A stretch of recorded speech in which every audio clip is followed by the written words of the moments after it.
सरपंचांच्या विविध समस्यांबाबत जिल्हा सरपंच संघटनेच्या वतीने मुख्य कार्यकारी अधिकारी, अतिरिक्त जिल्हाधिकारी तसेच जिल्हा परिषद अध्यक्षांना निवेदन सादर करण्यात आले।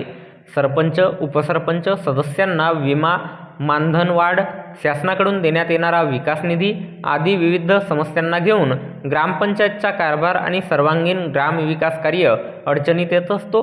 या संदर्भात शासन स्तरावर वेळोवेळी पाठपुरावा करण्यात आला, परंतु सातत्याने दुर्लक्ष केले जात आहे। यामुळे ग्रामपंचायतीच्या समस्यांचा विचार करून तात्काळ तोडगा काढण्यात यावा अशी मागणी अखिल भारतीय सरपंच संघटनेच्या वतीने करण्यात आली आहे।